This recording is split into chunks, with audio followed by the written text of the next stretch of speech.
Hey everybody, let's get into some news. A drunk driving suspect from Mexico was arrested with Modelo beer in his pickup truck after his erratic driving drew the attention of law enforcement. I'll say one thing about these Mexicans. They're loyal to their country and to their businesses. All Modelo beer is manufactured in Mexico. You go to any of the Mexican restaurants also, all the ingredients that they sell for their Mexican food comes from Mexico. And there are bars at most of these restaurants here. I would say at least half of the beer that they actually serve at the bars at the restaurants here, in the Mexican restaurants, comes from Mexico. So they come here, they start their businesses, they take American dollars, and they take those American dollars and they support the businesses in their own country that supports the people that work there. Wouldn't it be nice if American people actually done the same thing? Ramiro Valerio Hernandez, 43, who lives at 37305 Happy Lane in Lady Lake, was driving the pickup truck at about 9 p.m. Friday on U.S. Highway 27 near Groveland when he was unable to maintain a single lane, according to the arrest report. During a traffic stop, Hernandez presented the officer with a Mexican identification card and indicates he does not speak English. An officer who speaks Spanish was summoned to the scene. It appeared Hernandez had been drinking, and he admitted he had consumed 4 beers at a party. There were 3 open Modelo special beer bottles in the vehicle and a case of beer in the backseat of the pickup truck. There was also a .357 Magnum caliber pistol in the bed of the pickup truck. The officer took the weapon for safekeeping. I don't know, first thing I think of, cartel. They're coming across that southern border. They're all invented. They just walk in and we don't know who they are. Half of them don't even come from Mexico. Some of these people are just criminals. And they're coming here, and we see them in Florida here. They're arrested literally every day. I can't say they're all cartel, but when I say they don't speak English, he has no American driver's license. That tells me he's illegal, and he has a .357 gun. Why would he need that? Hernandez performed poorly on the field sobriety exercises. He provided breath samples that register .220 blood alcohol content. He was arrested on a charge of driving under the influence. He was booked at the Lake County Jail and released after paying a $4,500 bond. That's what kills me. We release them when we know there's a problem. God, I get so sick of it. A drunk driving suspect was arrested after a traffic stop at Gators Dockside at Brownwood. Kevin James Elliott, 31 of Ocala, was driving a silver Toyota passenger car when he was pulled over at about 2:30 a.m. Tuesday at the restaurant located on Megason Road in the Villages, according to the arrest report. It appeared Elliott had been drinking. He initially told police he had 2 beers, but later revised his statement and said he consumed 4 or 5 drinks. During field sobriety exercises, Elliott missed the heel to toe with every step, and he turned improperly. He provided breath samples that registered .131 and .125 blood alcohol content. You remember when we had the chief on? He explained how the alcohol consumption tests, it's not necessarily you doing the test. It's how well are you following instructions of that test that sometimes will determine whether you're going to get arrested or not. A misguided motorist on Tuesday morning took a ride in a golf cart down County Road 466 in the Villages. Oh my God. The man in an easy-go, non-street legal golf cart was spotted at about 10 a.m. heading westbound on County Road 466. He realized his mistake and turned around at the Morse family compound. He entered eastbound County Road 466 and kept going. He was alone in the golf cart. Oh, and he was probably scared to death. By that time you panic, and he's just looking for a way out, and he just got confused. So I do sympathize a little bit, but man, stay on the golf cart paths. Just because you're in the villages, inside the villages, doesn't mean you can drive that golf cart anywhere. A villager picking up his mail at the postal station was attacked by a woman screaming obscenities. The man was at the Sugarcane postal station in the village of Finney at about 3 p.m. Monday when 68-year-old Roberta Ann Kirby of the village of Finney came across the parking lot screaming obscenities, according to the arrest report. She was screaming at him to never put his hands on her again. The man attempted to get into his vehicle when Kirby allegedly pushed him into the door jamb. He suffered a cut on his arm. Kirby came at him 3 more times. The man fled and called 911. 2 witnesses verified the man's account of the altercation. A recreation center employee approached the officer and provided a location for Kirby, who was playing pool. Kirby told the police she spotted the man at the postal station and wanted to make sure he never touched her again. She admitted she put his hands on his shoulder at the postal station, but claimed he tripped. The officer followed Kirby back to her residence on Woodstock Way so she could park her car and grab personal belongings to bring to the jail. Sounds like the cops doing you a favor. She was also arrested on a charge of battery and booked at the Sumter County Detention Center. She was released after posting a $500 bond. I'd say there's probably more to this story than what we're reading here. I'm going to refrain from comments. I don't think she should have done what she done, but I'm not sure she shouldn't have done what she done. We'll see if there's more to that story. Letters to the editor. My wife was parked and some idiot hit the rear driver's side rear panel and left about 2 feet or so of their paint and kept going. No note with the phone number for the dirtbags to say they're sorry. My wife's car was a silver 2015 Volkswagen. I have a 2010 Mustang, dark gray and beautiful. It wasn't 2 days after my wife's car was hit that I happened to look at the passenger side rear panel. Same swipe of another 2 or more feet, different color paint, another dirtbag leaving a note. What are the chances of 2 hits in 1 week? If I knew who it was, it would not be a happy ending for them. If I ever see someone do that in a parking lot to somebody else's car and not get out of their car and leave a note on the windshield, it's not going to be a happy ending for them either. That's sent in by Tony Rizzo, the village of Alhambra. Well, Tony, I agree with you 100%.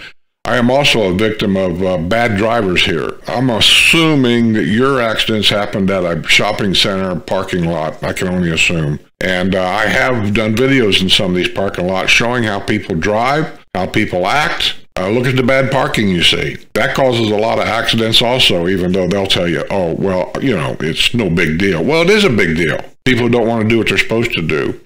Half the people around here driving around don't have a driver's license. This is why they don't leave notes on the car, because they're afraid the police are going to come and find out they don't and get ticketed and whatever. Until authorities really start cracking down on these non-legal people that don't have a driver's license, which I know you can always break the law no matter what, but until they really start cracking down on that, I don't think you're going to see any of these things get any better. I think as villages get bigger and our roads remain open to the public, you're going to see things get worse. I hate to say that, but that's how I feel about it. I've been here long enough till I can pretty much take a really good guess to what's going to happen. An intoxicated man was arrested after causing a disturbance at a wine shop in the Villages. That would be up at Spanish Springs. They have a great little club up there where you can go in and they teach you how to make wine. I don't know if we've ever done a video on that, but you make your wine and it's in there. You leave it there. And I don't know how all this works out, but I've heard people talk about the wine club that goes up there and they learn how to make wine. They have nothing but good things to say about it. And it sounds like a great thing to me. So that's where this guy was at with Spanish Springs. Thomas Andrew Adele, 57 of Summerfield, appeared to be intoxicated and he was asked to leave several times Tuesday. The Corkscrew located on Main Street in Spanish Springs. That's the name of it, the Corkscrew. According to the arrest report of Lady Lake Police Department, officers were summoned at about 6 p.m. Employees said he had been in the establishment multiple times throughout the day, not purchasing anything, just causing a disturbance. He was intoxicated and leaning on the bar for support. In addition, his speech was slurred and he would forget what he was talking about. Well, I do that and I don't even drink when I'm doing the news. Well, not, a lot, but I forget everything. He was asked to leave multiple times, but refused. That's where the problem starts, right there.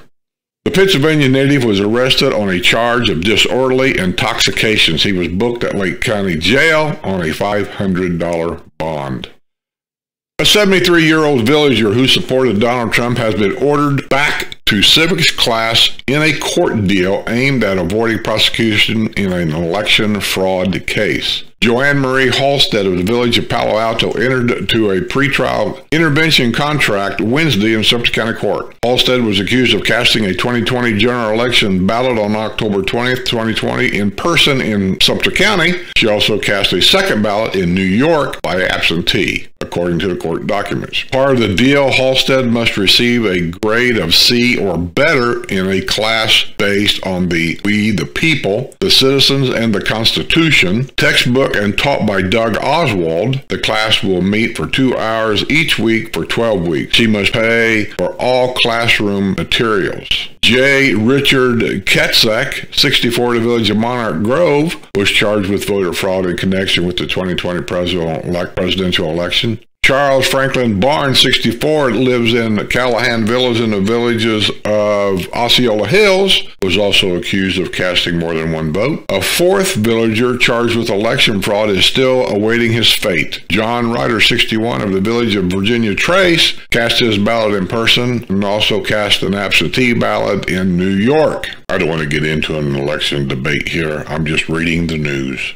A chronically tardy Sumter County transit employee was arrested after an alleged attack on her co-worker who complained about her poor work ethic. Angela Camille Mitchell, 57, of Lady Lake, was arrested Wednesday morning at the Sumter County Transit office at 1525 Industrial Drive in Wildwood. She showed up for work early that morning and got into a verbal altercation with an employee at the front desk when that employee complained about Mitchell constantly being late and using company time for personal errands. Mitchell initially left the building, but soon returned and began yelling at her co-worker. Mitchell lunged at the other worker, who was seated. Mitchell hit her in the face with her left hand. The other worker grabbed Mitchell by the wrist and called out for help. Mitchell pulled free and resumed hitting the other woman. A manager came out of the office and broke up the altercation. When officers interviewed Mitchell, she admitted the argument began over her going to Walmart while she was supposed to be working. I'm sorry, I laugh. The woman got into each other's face. Mitchell claimed the other woman put her finger in her face, so Mitchell added, "So I hit her." Mitchell was arrested on a charge of battery. She was booked at Sumter County Detention Center and released after posting a $500 bond. Just saying. A couple in the village is concerned about a service truck and a utility trailer in a neighbor's driveway has been told to take their deed restriction concern directly to the developer. Good luck with getting that done. David and Teresa Burns, who lives at 3949 Zenith Loop in the village of Osceola Hills, were back before the Community Development District 10 Board of Supervisors on Thursday as a follow-up to a plea made in July in regard to this situation. The couple, who previously owned a home in CDD 10 before purchasing their home on Zenith Loop, said they were quite surprised that a deed restriction does not prevent a neighbor from keeping a service vehicle and utility trailer in the driveway. This would have not been allowed in the previous neighborhood in CDD 10. We are under the assumption the deed restrictions were the same throughout the villages, Teresa told the CDD 10 board on Thursday. A couple had turned to CDD 10 board for assistance. However, the couple was told Thursday to take their concern directly to the developer, as the contract is between the developer and the homeowner. I hate to keep repeating myself. These people obviously don't watch my channel, and I think everybody should. I mean, you could walk around here and look for all the smiley YouTube channels about all the fun and activity and blah, blah, blah, blah, blah, all you want. Everybody knows all about that. But I'm reporting some of the things that goes on. I'm reporting some of the things you need to know to kind of help protect yourself. I'm reporting some of the things you need to know so when you come down here and buy a home, your retirement life is peaceful for you and it's what you want. And I'm going to say it again. Before you buy that house, before you put your name down on a $500,000 house, find out what district that house is in and get the deed restrictions and read them. Make sure that they cover the bases that you need to have covered, because they're different. From one district to another district, there could be huge changes, or there could be small changes. Like in one district, you can't have a trailer in your driveway for more than 72 hours. That's the way it is where I'm at. And that's basically for people moving in. You rent a U-Haul trailer and you got some stuff in it. You got to back it in there to get things done. You got 72 hours. That's also used for like motorhomes and RVs. You got 72 hours for loading them and unloading them, and you got to be gone. Other neighborhoods that restriction may not be there. You need to know these things. Check them out before you buy that house. I just don't want to see people come down here and spend a bunch of money and then have life be miserable for them. I mean, why are you moving into a retirement community? As far as I know, this is still considered to be a retirement community. To the editor, just a question. If the former residents are dead, there are no heirs, and there is no reverse mortgage, then can the state sell the property at auction and collect the sales monies? If a person leaves money in a bank and neglects to do anything with it for a period of time, does not that money go to the state? Obviously, if the bank owns the property, then they should be held accountable for unattended property. Just questions for a lawyer to answer. As far as cars that are abandoned and do not have a valid license, they should be towed and sold. What is the hesitancy of the community boards not to deal with these matters? Since I have lived here 10 years, the problem has existed. That's sent in by Sandra Fuller, Village of Glenbrook. Well, Sandra, I think, and I'm pretty sure about this, the reason why the district supervisors don't really address this matter any more than with fines, $50 a day plus a $250 fine, things like that, that's the only power they have. They don't have towing powers to tow something away. There again, check your deed restrictions for your area, because once that tow truck tows it away, they're looking to get paid. I think they should extend the authority to Community Watch. The Community Watch works with the Sumter County Police here a lot anyway. When I was a gate guard, we worked with the Sumter County Police. How's come the Community Watch can't hand out parking tickets? Very simple thing. Not a big deal. And they see all the bad parking because Community Watch sees everything. They're everywhere. Listen here, Sumter County, work more with Community Watch. Give them more authority to slow some of this silliness down. An 80-year-old villager will lose his driver's license after crashing into golf carts with his sport utility vehicle on New Year's Eve at Brownwood. John Paul Topin of the village of LaBelle North pleaded no contest to a charge of driving under the influence this past week at Sumter County Court. He will lose his driver's license for 6 months, has been placed on probation for 1 year, and has been ordered to perform 50 hours of community service. Wildwood police were called on New Year's Eve to the parking lot behind Dunkin' Donuts at Brownwood Patty Square to investigate a crash in which a vehicle struck multiple golf carts. Tupin was transported by ambulance to the UF Health, the village's hospital freestanding emergency room at Brownwood for a medical evaluation. Once cleared, he was asked to participate in field sobriety exercises. The report indicated he performed poorly in the exercises. He provided breath samples that registered .107 and .108. A judge has ordered that a letter of apology be written after a gay slur was hurled during an attack at Margarita Republic at Spanish Springs Town Square. Let me just say this, because I go on record a lot. I stick myself out there. I mean, I'll go out on a limb. Whether you agree, whether you don't agree, that's totally up to you. But I live here, and I see things on a daily basis or a weekly basis and wonder, why don't things somehow get corrected? Like people willy-nilly using your adult pools in your neighborhood that don't even live here, and nobody seems to care, except the people that have to pay for it, which is us, the residents. Margarita Republic seems to have a problem up there. It seems like there's more fights, arrests, disruptions, all this kind of stuff there than anywhere else in the villages that I've ever heard. Now, that's not to say that in the newer area there won't be a problem at some bar down there in the future days. I don't know that. But it's not to say that no bar has a problem. You saw on my night video that one of the bars, which I'm going to guess was Bluefin, they do have a bar there, had a problem because the lady was carrying on at night and forgot her dog and all that. You all saw that video that I shot, right? About the lady that forgot her dog. She was drunk, come from that bar. I don't know what's going on there. They have problems once in a while. But Margarita Republic seems to have more problems there than anywhere in the villages. And the thing that's sad about it, it's just cut a corner from the square. You know, and that's the oldest square here. So the average age of those people at that square are probably higher than they are anywhere else. And those people don't need that kind of stuff around their square. It makes them nervous. It makes them upset.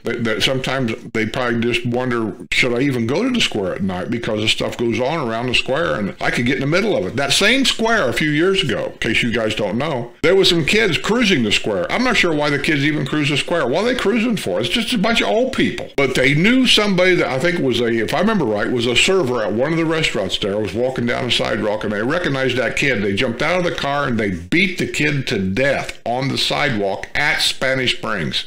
I mean, I don't know if he died at the square or if he died later from the injuries, but the boy died and he was beat there on the square. They caught the kids. All that is done and over. But I'm just saying, those are the problems up there. As an older person, I don't want to be around it, and I'm sure nobody else does either. What's going on? Why isn't somebody policing Margarita Republic? I know. I just made a lot of people mad. A Wisconsin snowbird who drove a golf cart down County Road 466A. Oh, I recognize this lady. You will too. Wants a breath test tossed out in her driving under the influence arrest. Colleen Marie Beardsley, 54, was apparently lost when she was spotted at the wheel of a black club car shortly before 11 p.m. May 7th, traveling eastbound on County Road 466A near Killingsworth Way, according to the arrest report. Beardsley told a deputy that she and her friend, who was riding in a golf cart with her, were visiting for the weekend from Wisconsin. They said they left Brownwood Patty Square and were trying to find their way back to the Oleander Villas in the village of Sable Chase. The GPS on their phones had instructed them to take County Road 466A, but the GPS was apparently not informed that they were traveling in a non-street legal golf cart. That worked that way. You have to download the village's golf cart street map. I don't know what it's called, but everybody, they have them here. You got two of them. One of them they say is free. I understand that one's not so good, but it might get you by. The other one you have to pay for is like $7 or something, $8. I don't know what it is. You'll find it. Everybody tells me that's the good one. That's the one to have. Just know you need to stay on golf cart trails. 466, 466A, Morris Boulevard, Buena Vista Boulevard, 441 and 27. I mean, El Camino Real. I could name a lot of roads. You don't get on them. The deputy suspected the two Wisconsinites. Is that what they're called? Wisconsinites? Wisconsinese? Wisconsiners? Wisconsinites. That almost sounds like a disease. Hey, deputy, sorry, Wisconsiners, ice. The deputy suspected the two Wisconsinites were highly intoxicated. Beersley had trouble performing field sobriety exercises and blamed her recent bunion surgery. She provided breath samples that registered 0.116 and 0.115 blood alcohol content. I'm not laughing at the surgery. I'm just laughing that just never mind.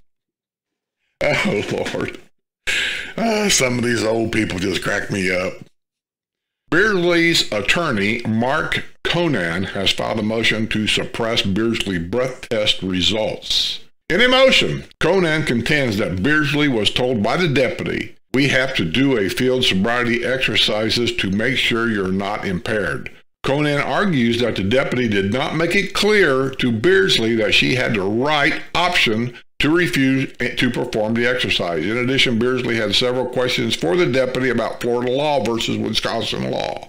The motion suggests that the deputy said Wisconsin would suspend Beardsley's license if Florida ordered the suspension if she refused to provide the breath sample. Wisconsin is not part of the driver's license compact and therefore does not and will not honor a Florida suspension. He added that while a law enforcement officer does not have a duty to explain the law to an accused, they do have a duty to explain the law correctly if they decide to explain the law at all. A hearing on the motion to suppress the breath test results has been scheduled for September 20th in Sumter County Court.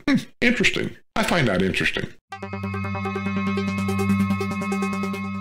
The Community Development District 5 Board of Supervisors on Friday morning agreed it was time to stretch its authority when it comes to abandoned homes. And it's talking about using that Village of Lynnhaven home as an example, but that's not fair because the people that are relatives of the people that are deceased are working on that home. So why do they keep holding it up for ridicule? They said they'd take care of it. Has nothing to do with their authority up there. CDD5 Board Chairman Gary Cadeau said he is well aware of the residents are frustrated with the length of time it takes to address abandoned homes. That process can be drawn out due to reverse mortgages, foreclosures, probate, and question over ownership. I hear more and more about the reverse mortgage as being the big problem. As people get closer and closer to their time, and they have, say, a $500,000 home, and they spend a lot of their money on medical bills or whatever, they pull out $300,000-$400,000 in a reverse mortgage, knowing they don't never have to make a payment, right? I think that's how it works. They do what they want to with the money, I guess. I mean, I don't know. Maybe they give it to their kids. Say, here, we're giving it to you before we die. And they full well know in the back of their mind that when they die, they're not going to worry about that home. I don't think that's a very good plan, but I think some of that goes on. Jim Case is dancing out in style. Case, longtime director of the Music in Motion, will give his final performance with the dance company on September 13th at 3 p.m. at the Savannah Center. The show is called Ticket Please and features nearly 3 dozen dancers and also 6 local vocalists in the villages. I do feel like I am going out in style, but it's kind of bittersweet, Casey, 82, said. I'm filled with emotion. He has been a director of the MIMO for 15 years. Before that, he taught dancing in Massachusetts for nearly half a century. I thought I retired when I came to the villages, but then Music in Motion happened. I love working with these people. We really are like family, Casey added. It's a wonderful group. We're always there for each other. Casey was thinking of leaving the group a couple years ago, but then COVID virus hit. I thought about it before COVID, but then the virus came and I decided to wait. The virus struck close to home when Casey's wife, Ann, was infected and became severely ill. It was awful. We almost lost her. After that happened, I felt I had to spend more time with her and my family. Jim and Ann Casey had been married 60 years. Ann has made so many sacrifices for me, I wanted to spend whatever time I have left with her. I may not be saying his last name correctly, and I want to butcher it. It's Caisse. I'm saying Casey, I don't know. Well, congratulations, Casey. It's a long article, and I can't read it all, but congratulations on your time here. Everybody, I'm sure that worked with you, appreciate your efforts.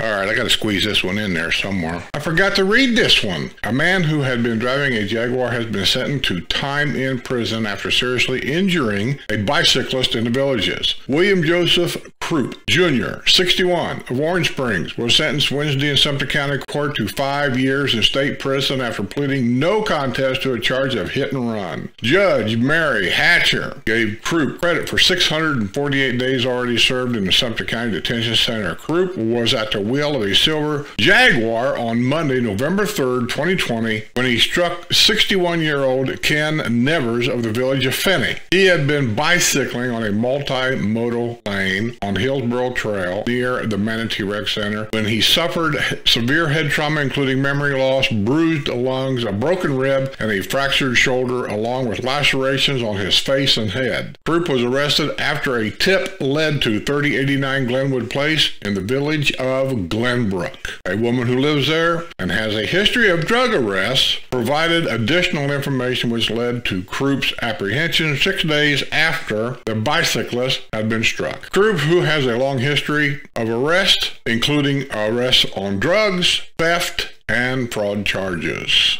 Yes, they live amongst us. A resident in the villages with a long criminal history is heading to prison after reportedly trying to obtain pills at Walgreens and other pharmacies. Justin Childs, 30, who lived for several of the past years on Sellers Court in the Amelia Villas in the village of Mallory Square, has been sentenced to 4 years in prison. In the sentencing hearing last week in Sumter County Court, Childs was given credit for 391 days already served in Sumter County Court Detention Center, where he has been lodged since July 23, 2021. Childs was arrested after allegedly helping himself to the man's bank account. The man later died. Before the Community Development District 6 Board of Supervisors, a doctor at Creekside Medical at Lake Sumter Landing told investigators he discharged charged Childs as a patient because his many requests for pain pills. In 2021, Childs schemed to get bogus prescriptions filled at Walgreens pharmacies at Colony Plaza, Spanish Plains Plaza, and Lake Deaton Plaza. In desperation, Childs found a man through a hookup and enlisted him to retrieve the bogus prescriptions for him. Childs instructed the man to pick him up at the Kiblitz home, which was in foreclosure and under the cloud of the deed compliance case. The man later told detectives that he did not know what Childs was up to.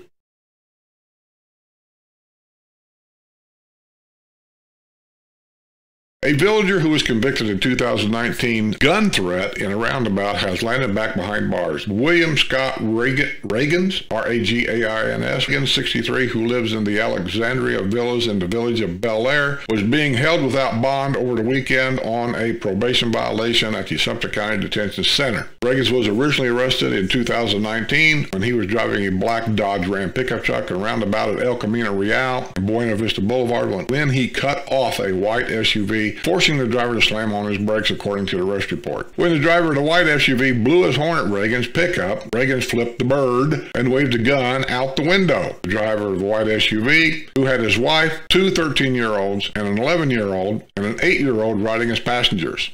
He followed Reagan's truck in an attempt to get the license plate number. Reagan took off at a high rate of speed and was whipping in between cars and cutting people off. Reagan's truck, who stopped at the Circle K service station at Southern Trace Plaza, a search of the vehicle turned up a semi-automatic pistol and a revolver under the floor mat in the back seat. Both guns were fully loaded. A container of cocaine was also found in the vehicle. Deputies determined that Reagan had handed the weapons and cocaine to a juvenile who was in the back seat. Reagan is represented by attorney Andrew Moses, known in the villages for his defense of a man who left a woman for dead when she fell from a golf cart he was driving. Reagan is scheduled for a violation of probation hearing September 6th in Sumter County Court. Yeah, that was a famous case. He left her for dead on a golf cart trail. He got off. Even though he came back in the golf cart, he didn't want to get caught, and he got the woman, who was totally out, drug her to the bushes and threw her in, got in the golf cart, and then went home. Got that guy off. And I don't think that guy even lived here.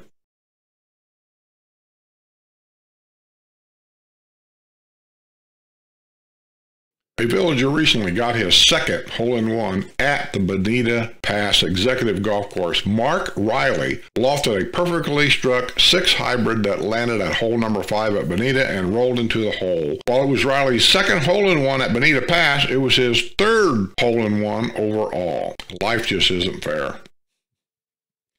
He recently moved to the village of Collier, but was playing with a group of his former village of Pinellas neighborhood. Good to have new pals, but the old ones still make me shine, Riley said. Well, Riley, congratulations on your third, fourth, first hole-in-one.